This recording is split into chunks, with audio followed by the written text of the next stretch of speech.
Buenos días, hermanos. Hablaba con unos amigos por Skype esta semana y convergíamos todos en que lo que vemos en la sociedad actual no es algo que haya surgido de un día para otro. Sin embargo, como iglesia parece que no nos hemos dado cuenta. Y yo me pregunto, ¿no será que hemos estado demasiado tiempo escondidos en nuestros refugios subculturales, demasiado cómodos en nuestros templos, mientras que otros se han encargado de diseñar el futuro? Las iglesias siempre hemos expresado nuestra preocupación frente a los cambios que surgen en la sociedad. La cosa es que hoy por hoy no es que los tiempos estén cambiando, es que estamos viviendo un tiempo de cambio. Los acontecimientos se precipitan rápidamente y muchas veces no sabemos cómo reaccionar. Y cuando lo hacemos, pues la mayoría de veces la respuesta no es del todo satisfactoria. Y cuando utilizo el plural en no sabemos cómo reaccionar, estoy hablando desde el lugar que me corresponde como iglesia. A todos nos da miedo aquello que no conocemos. Y cuando no podemos explicar lo que estamos observando de acuerdo a nuestro marco de referencia, entonces, además de temerlo y por no poder explicarlo, tenemos por costumbre satanizarlo. Satanizamos lo que no entendemos. Muchas veces le echamos la culpa de todo al diablo, incluso de las cosas que deberíamos hacernos responsables. Pecamos nosotros y es que, bueno, el diablo me tentó. Ocurre algo, porque el diablo está haciendo esto. Y esto es cosa del diablo. El diablo siempre está de por medio. Hay gente que habla más del diablo que de Dios, cosa que es bastante curiosa y preocupante. El asunto es que no todo tiene que ver con el diablo. Vemos algo que no entendemos y le tenemos miedo y lo satanizamos, porque es mejor identificar lo que no conocemos con algo que sea naturalmente un enemigo. Entonces nos es más fácil condenarlo porque es algo que está en contra de nuestro sistema de creencias. Hay una anécdota muy interesante al respecto. En el siglo XIV la peste negra o la peste bubónica asoló toda Europa, muriendo millones de personas. Algunas estimaciones, pero a la baja, dicen que unos 25 millones de personas murieron a causa de esa enfermedad. Ríase usted del coronavirus. Pues ¿qué es lo que pasó? Ciertas pulgas infectaron a las ratas y estas propagaron la plaga entre los humanos. Ahora, lo interesante para nosotros es que frente a esa situación, los cristianos de esa época culparon a los judíos en algunos lugares. ¿Y qué es lo que ocurrió? Pues que hubo linchamientos colectivos de judíos. Eran incapaces de explicar algo y simplemente decidieron atacar a la población que les parecía más digna de condena. Esto del antisemitismo no es algo nuevo, es algo que ya lleva su tiempo, Pero no solamente se conformaron con señalar a un grupo étnico religioso.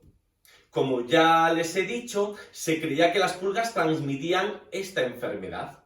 Y como las ratas se reproducen rápidamente, entonces eran un vehículo excelente de transmisión. La cosa es que la gente en aquella época consideraba que los gatos pues eran aliados de las brujas o de los poderes de la oscuridad. Pero si es todavía hoy en día y sigue habiendo mucha gente que es supersticiosa en cuanto a esto de los gatos negros y demás, ¿no? Bueno, pues la cuestión es que en el siglo XIV se creía que las brujas podían tomar posesión de los gatos. La cuestión es que se animaba a la gente a exterminar a los gatos. Y debido a esto, los gatos descendieron en número muchísimo. Nadie quería tener cerca de sí a un aliado del demonio. Entonces, ¿qué ocurrió? Que el número de ratas aumentó. ¿Cuál fue la consecuencia lógica? A mayor número de ratas, más vehículos para que la enfermedad se pudiera transmitir. Quiero decirles algo. Fallos en nuestra cosmovisión, para aquellos que no entiendan este término, la cosmovisión tiene que ver con la forma en que vemos el mundo que nos rodea. Cada cultura y cada religión tienen una cosmovisión, una forma de ver el cosmos. Pues muy bien, fallos en nuestra cosmovisión pueden traernos trágicas consecuencias. Peor aún es cuando esa cosmovisión está condicionada por un sistema religioso que hace que muchísimas personas actúen con una obediencia ciega. Pero el tema en esta mañana no es ni la peste, ni las ratas, ni los gatos, pero haríamos muy bien en aprender de la historia y ser más precavidos a la hora de buscar culpable a los males que hay en la sociedad, en esta sociedad que está cambiando vertiginosamente. ¿Se dan cuenta de que siempre andamos buscando culpables? Creo que es algo natural en el ser humano. Siempre andamos buscando culpables desde el Edén. ¿Recuerdan el pasaje en que Dios confronta al hombre y le pregunta qué pasó y todo eso? ¿Qué es lo que hace Adán? Pues Adán básicamente le echa la culpa a Dios y a la mujer. Le dice, la mujer que tú me diste me dio de comer y yo comí. O sea, la culpa no es mía, Señor. Yo estaba bien tranquilo entre orangutanes, jirafas y elefantes. La culpa es de la mujer y en última instancia la culpa es tuya porque la mujer me la diste tú. La mujer le echa la culpa a la serpiente. La serpiente se queda sin habla en ese momento del relato, pero la cosa es buscar siempre un culpable que no soluciona los problemas. A veces nos preocupa más encontrar al culpable que encontrar la solución. Es muy tonto, pero que muy tonto pensar que es mejor encontrar un culpable antes que una solución.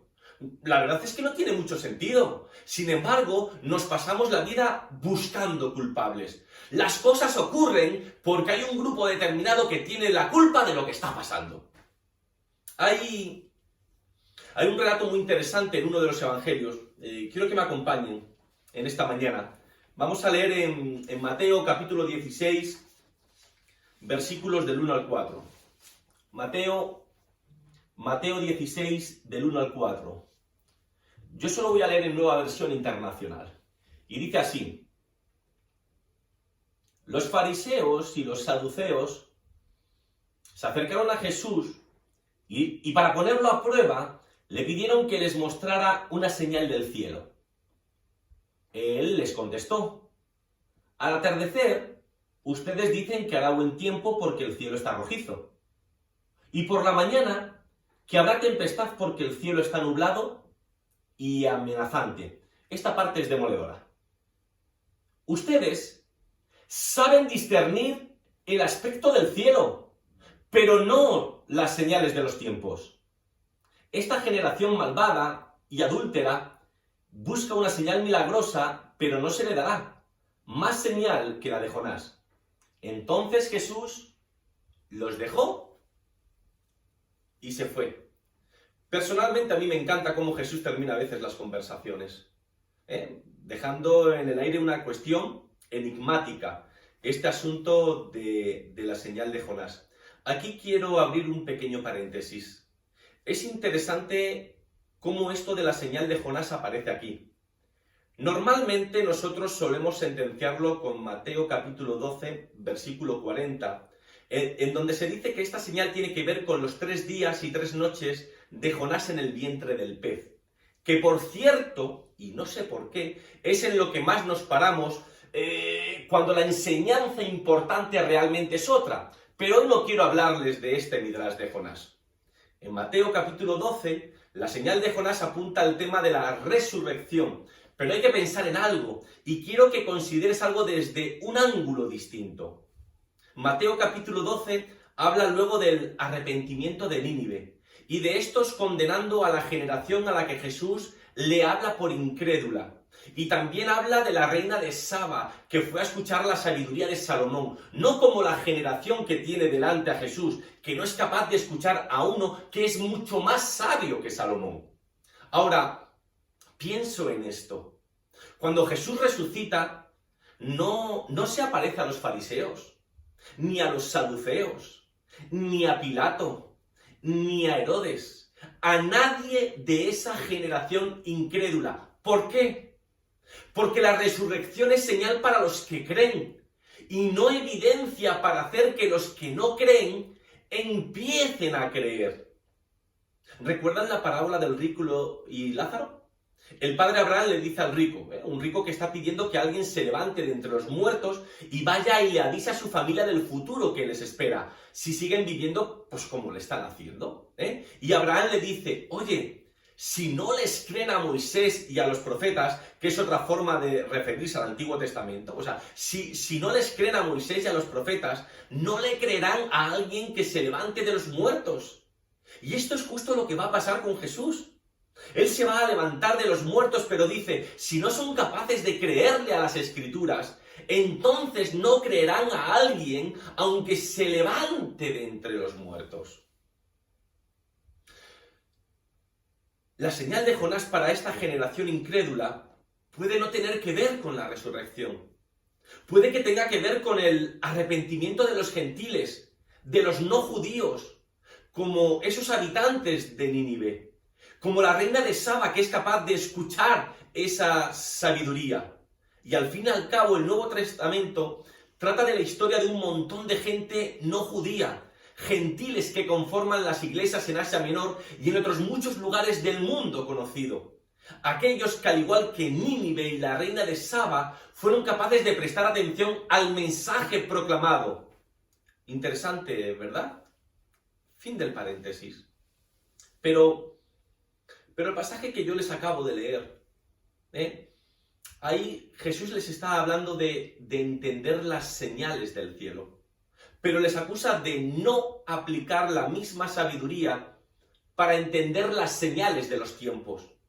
Necesitamos entender los tiempos en los que vivimos. De lo contrario, vamos a fracasar en nuestro desafío de proclamar las buenas noticias del reino de Dios. Necesitamos tener sintonía con los tiempos que vivimos. Y esto algunos lo entienden mal y piensan que tener sintonía con los tiempos que vivimos tiene que ver con cuestiones estéticas. Pero esto no se trata de que el pastor en lugar de Biblia use iPad o que sea hipster. Cuestiones que particularmente a mí me parecen fantásticas. Tiene que ver con la forma de pensar, de cómo vemos el mundo que nos rodea. El otro día soy muy amigo de escuchar podcasts cuando voy camino del trabajo. Pues el otro día en uno de ellos escuché, necesitamos cambiar nuestro enfoque, nuestras estrategias para alcanzar a la sociedad. Y dijo, no necesitamos cambiar nuestra teología, necesitamos cambiar la forma en que la expresamos. Pues no. Queridos amigos, cada vez que la Iglesia ha querido dar saltos importantes en la integración, cada vez que ha tenido que dar respuestas bíblicas a las necesidades de la sociedad del presente, cada vez que lo ha hecho, ha tenido que replantear su teología. Tal vez no toda ella, tal vez no los pilares fundamentales de la fe, pero sí muchas de las cuestiones secundarias. Cuestiones secundarias que nosotros tratamos como si fueran lo más importante sin serlo. Sucedió en la Reforma, sucedió en los movimientos de liberación de la esclavitud en los Estados Unidos, sucedió cuando se le dio voz y espacio a las mujeres en la Iglesia, sucedió y seguirá sucediendo, queramos o no. La Iglesia no necesita cambios cosméticos, la Iglesia no necesita pantallas más grandes, asientos más cómodos, una tecnología más desarrollada. La Iglesia necesita pararse en medio de los tiempos y entenderlos, y luego que los ha entendido debe responder de manera pastoral. Nosotros necesitamos ofrecer respuestas relevantes a los desafíos de la sociedad de hoy, no de la sociedad de hace 300 años. A veces estamos muy aferrados a la tradición, pero la tradición es eso, es tradición. La tradición no nos está diciendo que sea infalible. Si hay alguien infalible, ese es Dios. Nada que haya surgido alrededor de los humanos tiene la cualidad de infalibilidad, mucho menos la tradición. La tradición está para ser honrada, respetada, apreciada, pero también está para ser desafiada cuando se interpone en el mensaje de proclamación del Evangelio.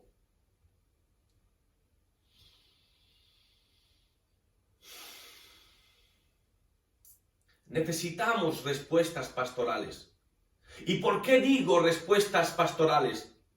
Porque las respuestas teológicas que se dan detrás de un escritorio, donde yo tengo mis textos en griego, mis textos en hebreo, donde tengo mis diccionarios, mis comentarios, y desde ahí hago una exégesis y hago una hermenéutica prácticamente libre de contaminación, porque es muy académica, y sí, estoy haciendo todo eso increíblemente bien, pero ¿saben qué?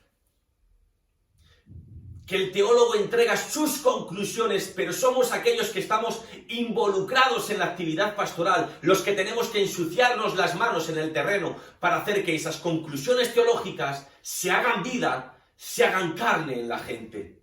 Las respuestas de la Iglesia tienen que ser pastorales. No sé si vale la pena llenarnos de argumentos para defender lo que tengamos que hacer en la sociedad. Lo que importa es llegar a la gente, que la gente pueda encontrarse con el Cristo resucitado, que la gente pueda encontrarse con la vida de Cristo. Nos falta proyección frente a lo que ocurrirá en el futuro. Nos falta anticiparnos. Constantemente solo reaccionamos y poco nos anticipamos. El futuro se está diseñando hoy. Por lo tanto, las conversaciones que tienen que dar respuestas a esos desafíos deben ser hoy también. Eso en que tenemos que pararnos en medio de la sociedad. Contemplar para dónde van las cosas, observar cuáles son los desafíos que están actualmente, pero ver qué es lo que viene y cómo es que vamos a presentar propuestas para lo que viene. Por mucho tiempo hemos sido reconocidos por las cosas a las que nos oponemos, pero hoy en día, cada vez más, la gente se resiste a modelos en los cuales solamente nos oponemos. Lo que la gente necesita escuchar son propuestas más que solamente un no lo hagas, no lo hagas, no lo hagas. Y creo que si nos paramos en medio de los tiempos y vemos lo que está ocurriendo, vamos a poder proponer. Hay temas que hoy en día están muy en boga y los bibliazos en la cabeza cada vez son menos aceptados. Lo que tenemos que aprender es hacer ver a la sociedad con ojos de amor, con los ojos que Cristo ve al mundo. El Evangelio de Juan dice que de tal manera amó Dios al mundo que dio a su Hijo para salvarnos. ¿Te das cuenta del orden de las cosas? Amar, dar, salvar. Así que nosotros primero amemos, luego démonos y luego, a través de todo ese acto repleto de amor, entonces habrá salvación. Que Dios te bendiga.